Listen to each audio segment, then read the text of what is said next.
Hi hello guys welcome back to Aadya colourful.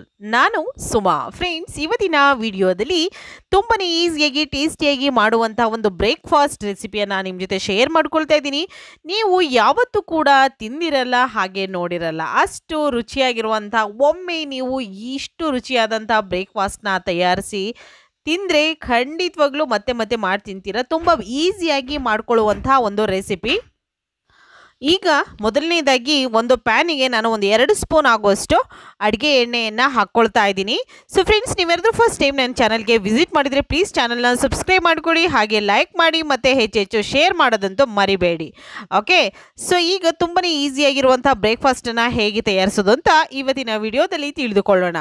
ಈಗ ಎಣ್ಣೆ ಸ್ವಲ್ಪ ಬಿಸಿಯಾದ ನಂತರ ನಾನು ಅದಕ್ಕೆ ಒಂದು ಎಸಳು ಬೆಳ್ಳುಳ್ಳಿಯನ್ನು ಪೂರ್ತಿಯಾಗಿ ಬೆಳ್ಳುಳ್ಳಿಯನ್ನು ಅದರ ಸಿಪ್ಪೆಯನ್ನು ಕ್ಲೀನ್ ಮಾಡಿ ಹಾಕ್ಕೊಂಡಿದ್ದೀನಿ. ನಂತರ ಒಂದು 3ರಿಂದ 4 ಒಣಮೆಣಸಿನಕಾಯಿಯನ್ನು ಹಾಕ್ಕೊಳ್ತಾ ಇದ್ದೀನಿ. ಖಾರದ ಮೆಣಸಿನಕಾಯಿನ ಹಾಕ್ಕೊಂಡಿದ್ದೀನಿ. ಹಾಗೆ ಒಂದು ಸ್ಪೂನ್ ಆಗುವಷ್ಟು ಜೀರಿಗೆಯನ್ನು ಹಾಕ್ಕೊಂಡಿದ್ದೀನಿ. ಅದಾದ ನಂತರ ಕರಿಬೇವು ಹಾಕ್ಕೊಳ್ಳೋಣ. ಕರಿಬೇವು ಸುಮಾರು ಒಂದು 20 ಎಲೆಯನ್ನು ಕರಿಬೇವು ಹಾಕ್ಕೊಂಡಿದ್ದೀನಿ ನಾನು. ಇಷ್ಟನ್ನು ಕೂಡ ಎಣ್ಣೆಯಲ್ಲಿ ಸ್ವಲ್ಪ ಫ್ರೈ ಮಾಡ್ಕೊಳ್ಳೋಣ. ತುಂಬ ಈಸಿಯಾಗಿ ಮಾಡುವಂತಹ ಬ್ರೇಕ್ಫಾಸ್ಟ್ ರೆಸಿಪಿ ಇದು. ಸೊ ಖಂಡಿತವಾಗ್ಲೂ ನೀವು ಒಂದ್ಸಲ ಇದನ್ನು ತಯಾರಿಸಿ ತಿಂದರೆ ಇದರ ರುಚಿನ ಮರೆಯೋದಿಲ್ಲ ಫ್ರೆಂಡ್ಸ್. ತುಂಬ ಚೆನ್ನಾಗಿ ಬರುತ್ತೆ ಮತ್ತು ದಿಢೀರಾಗಿ ಮಾಡ್ಕೊಳ್ಳುವಂಥ ಒಂದು ಬ್ರೇಕ್ಫಾಸ್ಟ್ ರೆಸಿಪಿ ಅಂತಲೇ ಹೇಳ್ಬೋದು ಇದನ್ನು. ನಂತರ ಇದಕ್ಕೆ ಸ್ವಲ್ಪ ಕೊತ್ತಂಬರಿ ಸೊಪ್ಪನ್ನು ಸೇರಿಸ್ಕೊಳ್ಳೋಣ. ನಿಮಗೆ ಬೇಕು ಅಂದರೆ ಒಣಮೆಣಸಿನ್ಕಾಯಿ ಮತ್ತು ಹಸಿರು ಮೆಣಸಿನ್ಕಾಯಿ ಎರಡನ್ನೂ ಕೂಡ ಹಾಕ್ಕೊಳ್ಬೋದು. ಅದು ಕೂಡ ರುಚಿ ತುಂಬ ಚೆನ್ನಾಗಿ ಬರುತ್ತೆ. ಹಸಿರು ಮೆಣಸಿನ್ಕಾಯಿ ನನಗೆ ಬೇಡ ಅಂತ ಹೇಳಿ ನಾನು ಸ್ಕಿಪ್ ಮಾಡಿದ್ದೀನಿ. ಈಗ ಕೊತ್ತಂಬರಿ ಸೊಪ್ಪು ಒಂದು ಹಿಡಿಯಷ್ಟು ಕೊತ್ತಂಬರಿ ಸೊಪ್ಪನ್ನು ಹಾಕ್ಕೊಂಡಿದ್ದೀನಿ. ಇಷ್ಟನ್ನು ಕೂಡ ಈಗ ಚೆನ್ನಾಗಿ ಮಿಕ್ಸ್ ಮಾಡ್ಕೊಳ್ಳೋಣ. ಮೊದಲನೇದಾಗಿ ನೀಟಾಗಿ ಮಿಕ್ಸ್ ಮಾಡ್ಕೊಳ್ತಾ ಎಣ್ಣೆಯಲ್ಲಿ ಇದನ್ನು ಬಾಡಿಸ್ಕೊಳ್ತಾ ಇದ್ದೀನಿ. ಸೊ ನೋಡ್ಬೋದು ನೀವು, ಈ ರೀತಿಯಾಗಿ ಇದನ್ನು ಬಾಡೋದಕ್ಕೆ ಬಿಟ್ಬಿಡೋಣ. ನೋಡಿ, ಈಗ ಸ್ಟವನ್ನು ಆಫ್ ಮಾಡ್ಕೊಂಡಿದ್ದೀನಿ. ಇದು ಪೂರ್ತಿಯಾಗಿ ತಣ್ಣಗಾಗಬೇಕು. ಪೂರ್ತಿಯಾಗಿ ತಣ್ಣಗಾದ ನಂತರ ಇವಾಗ ಇದನ್ನು ಒಂದು ಮಿಕ್ಸಿ ಜಾರ್ ತೊಗೊಳ್ಳೋಣ. ಮಿಕ್ಸಿ ಜಾರ್ಗೆ ನಾನು ಈಗ ತಣ್ಣಗಾದ ಮೇಲೆ ಈ ಒಗ್ಗರಣೆಯನ್ನು ಪೂರ್ತಿಯಾಗಿ ನಾನು ಮಿಕ್ಸಿ ಜಾರ್ಗೆ ಹಾಕ್ಕೊಳ್ತಾ ಇದ್ದೀನಿ. ನೋಡಿ, ಇದನ್ನು ಹಾಕ್ಕೊಳ್ಳೋಣ ನಾವು. ನೋಡಿದ್ರಲ್ಲ, ಇದನ್ನು ಪೂರ್ತಿಯಾಗಿ ನಾನು ಹಾಕ್ಕೊಂಡಿದ್ದೀನಿ.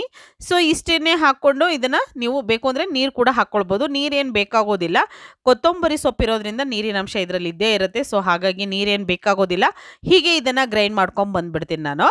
ನೀರು ಬೇಕು ಅಂದರೆ ಸ್ವಲ್ಪ ರುಬ್ಬೋದಕ್ಕೆ ನೀರು ಹಾಕ್ಕೊಳ್ಳಿ, 1 ಸ್ಪೂನ್ ಆಗುವಷ್ಟು ಅಷ್ಟೇ, ಜಾಸ್ತಿ ಏನು ಬೇಕಾಗೋದಿಲ್ಲ. ಈಗ ಗ್ರೈಂಡ್ ಮಾಡಿರೋ ಅಂಥದ್ದನ್ನು ನಿಮಗೆ ತೋರಿಸ್ತಾ ಇದ್ದೀನಿ. ಇದನ್ನು ಒಂದು ಬೌಲಿಗೆ ತೆಗೆದಿಟ್ಕೊಂಡ್ಬಿಡೋಣ. ಓಕೆ, ಈಗ ನಾನು ಮತ್ತೊಂದು ಪ್ಯಾನ್ ತಗೊಳ್ತಾ ಇದ್ದೀನಿ.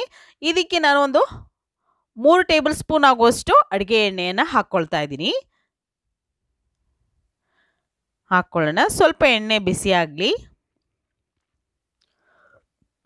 ಅದಾದ ನಂತರ ಕಡಲೆ ಬೀಜವನ್ನು ಹಾಕ್ಕೊಳ್ತಾ ಇದ್ದೀನಿ. ಸ್ವಲ್ಪ ಕಡಲೆ ಬೀಜವನ್ನು ಎಣ್ಣೆಯಲ್ಲಿ ಫ್ರೈ ಮಾಡ್ಕೊಳ್ಳೋಣ ಅಂತ. ನೀವು ಮನೆಯಲ್ಲಿ ಖಂಡಿತವಾಗ್ಲೂ ಪುಳಿಯೋಗರೆಯನ್ನು ತಯಾರಿಸಿರ್ತೀರ, ಆದರೆ ಕೊತ್ತಂಬರಿ ಸೊಪ್ಪಿನ ಪುಳಿಯೋಗರೆಯನ್ನು ಖಂಡಿತವಾಗ್ಲೂ ನೀವು ಯಾವತ್ತೂ ಕೂಡ ತಯಾರಿಸಿರಲ್ಲ. ಕೊತ್ತಂಬರಿ ಸೊಪ್ಪಲ್ಲಿ ಮಾಡುವಂಥ ಪುಳಿಯೋಗರೆನ ಒಂದ್ಸಲ ತಯಾರಿಸಿ ನೀವು ಕೂಡ ತಿಂದು ನೋಡಿ ಅದರ ರುಚಿ ಹೇಗಿರುತ್ತೆ ಅಂತ. ಮಾಮೂಲಿ ಪುಳಿಯೋಗರೆಯನ್ನೇ ಮೀರಿಸುವಂಥ ರುಚಿ ಕೊತ್ತಂಬರಿ ಪುಳಿಯೋಗರೆಯಲ್ಲಿ ಇರುತ್ತೆ ಫ್ರೆಂಡ್ಸ್. ಓಕೆ, ಮತ್ತು ತುಂಬ ಬೇಗ ಮಾಡ್ಕೋಬೋದು ಇದನ್ನು. ಅದಾದ ನಂತರ ನೋಡಿ, ಕಡಲೆ ಬೀಜವನ್ನು ಚೆನ್ನಾಗಿ ಫ್ರೈ ಮಾಡ್ಕೊಳ್ತಾ ಇದ್ದೀನಿ ಎಣ್ಣೆಯಲ್ಲಿ. ಸೊ ಸ್ಟವ್ನ ಲೋ ಫ್ಲೇಮಲ್ಲಿ ಮಾಡಿಕೊಂಡು ಕಡಲೆ ಬೀಜವನ್ನು ನಾವು ಸ್ವಲ್ಪ ಕಲರ್ ಚೇಂಜ್ ಆಗೋ ಹಾಗೆ ಫ್ರೈ ಮಾಡಿಕೊಂಡ್ರೆ ನಮಗೆ ಕಡಲೆ ಬೀಜ ನೀಟಾಗಿ ರೆಡಿ ಆಗುತ್ತೆ. ಸೊ ಸ್ವಲ್ಪ ಕಡಲೆ ಬೀಜವನ್ನು ತೆಗೆದಿಟ್ಕೊಂಡಿದ್ದೀನಿ. ಅದಾದ ನಂತರ ಸ್ವಲ್ಪ ಸಾಸಿವೆ ಹಾಕ್ಕೊಳ್ಳೋಣ, ಒಂದು 1/4 ಟೀ ಸ್ಪೂನ್ ಆಗುವಷ್ಟು. ಸಾಸಿವೆ ಸಿಡಿದ ನಂತರ ನಾನು ಕಡಲೆ ಬೇಳೆಯನ್ನು ಹಾಕ್ಕೊಂಡಿದ್ದೀನಿ. ಒಂದು 2 ಸ್ಪೂನ್ ಆಗುವಷ್ಟು ಕಡಲೆ ಬೇಳೆಯನ್ನು ಹಾಕ್ಕೊಂಡಿದ್ದೀನಿ. ಅದನ್ನು ಕೂಡ ಚೆನ್ನಾಗಿ ಫ್ರೈ ಮಾಡ್ಕೊಂಡ ನಂತರ ಒಂದು ಒಣಮೆಣಸಿನಕಾಯಿನ ನಾನು ಕಟ್ ಮಾಡಿ ಹಾಕ್ಕೊಂಡಿದ್ದೀನಿ. ಮತ್ತು ಒಂದು 10 ಕರಿಬೇವು ಎಲೆಯನ್ನು ಹಾಕ್ಕೊಂಡಿದ್ದೀನಿ. ಇದನ್ನು ಎಣ್ಣೆಯಲ್ಲಿ ಚೆನ್ನಾಗಿ ಬಾಡಿಸ್ಕೊಳ್ಳೋಣ. ನೋಡಿ, ಅದಾದ ನಂತರ ನಾವು ಇದಕ್ಕೆ ರುಬ್ಬಿರೋ ಅಂಥ ಮಿಶ್ರಣ ಇದೆಯಲ್ಲ, ಅದನ್ನು ಹಾಕ್ಕೊಳ್ತಾ ಇದ್ದೀನಿ. ರುಬ್ಬಿ ಇದನ್ನು ಚೆನ್ನಾಗಿ ಮಿಕ್ಸ್ ಮಾಡ್ಕೊಳ್ಳೋಣ. ಈಗ ರುಬ್ಬಿರೋ ಅಂಥ ಮಿಶ್ರಣನ ಹಾಕಿ ಚೆನ್ನಾಗಿ ಮಿಕ್ಸ್ ಮಾಡ್ಕೋಬೇಕು ಇದನ್ನು. ನೋಡಿ, ಈ ರೀತಿಯಾಗಿ ಮಿಕ್ಸ್ ಮಾಡ್ಕೊಳ್ಳೋಣ. ಈ ಮಸಾಲೆ ಎಣ್ಣೆಯಲ್ಲಿ ಚೆನ್ನಾಗಿ ಬೆರೆತು ಮತ್ತು ಚೆನ್ನಾಗಿ ಬೆಂದಿರಬೇಕು, ಆವಾಗ ನಮಗೆ ಪರ್ಫೆಕ್ಟಾಗಿ ಬರುತ್ತೆ. ಅದಕ್ಕೋಸ್ಕರ ನೋಡಿ, ಚೆನ್ನಾಗಿ ಮಿಕ್ಸ್ ಮಾಡ್ಕೊಳ್ಳೋಣ. ತಳಗಿಳ ಏನೂ ಹಿಡಿಯಲ್ಲ, ತುಂಬಾ ಈಸಿಯಾಗಿ ಮಾಡ್ಕೋಬೋದು ಫ್ರೆಂಡ್ಸ್. ಖಂಡಿತವಾಗ್ಲೂ ಗೊಜ್ಜಂತೂ ಸೂಪರಾಗಿರುತ್ತೆ. ಓಕೆ, ನೋಡಿ ಈ ರೀತಿಯಾಗಿ ಮಿಕ್ಸ್ ಮಾಡ್ಕೊಳ್ತಾ ಇದನ್ನು ಬೇಯಿಸ್ಕೊಂಡ್ರೆ ಸೈಡಲ್ಲೆಲ್ಲ ಎಣ್ಣೆ ಬಿಟ್ಕೊಳ್ತಾ ಇರುತ್ತಲ್ವ, ಆವಾಗ ನಮಗೆ ಪರ್ಫೆಕ್ಟಾಗಿ ಈ ಮಸಾಲೆ ಬೆಂದಿದೆ ಅಂತ ನೋಡ್ತಾ ಇದ್ದೀರಲ್ಲ. ಈ ರೀತಿಯಾಗಿ ಆದ ನಂತರ ಈಗ ಅಚ್ಕಾರದ ಪುಡಿ, ಖಾರಕ್ಕೆ ಸ್ವಲ್ಪ ಅಚ್ಕಾರದ ಪುಡಿಯನ್ನು ಹಾಕ್ಕೊಂಡಿದ್ದೀನಿ ನಾನು. ಮತ್ತು ಸ್ವಲ್ಪ ಅಡುಗೆ ಅರಿಶಿನ ಹಾಕ್ಕೊಳ್ಳೋಣ, ಸ್ವಲ್ಪ ಹಾಕ್ಕೊಳ್ಳೋಣ, ಜಾಸ್ತಿ ಏನು ಬೇಡ.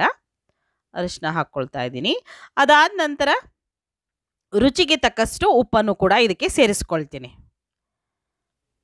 ರುಚಿಗೆ ತಕ್ಕಷ್ಟು ಉಪ್ಪನ್ನು ಹಾಕ್ಕೊಂಡ ನಂತರ ಈಗ ಇದನ್ನು ಮಿಕ್ಸ್ ಮಾಡಿಕೊಳ್ಳೋಣ ನೀಟಾಗಿ. ಓಕೆ, ನೋಡಿ ಈ ರೀತಿಯಾಗಿ ನಾನು ಮಿಕ್ಸ್ ಮಾಡ್ಕೊಂಡಿದ್ದೀನಿ. ಸ್ಟವ್ನ ಲೋ ಫ್ಲೇಮಲ್ಲೇ ಇಟ್ಕೊಂಡಿದ್ದೀನಿ.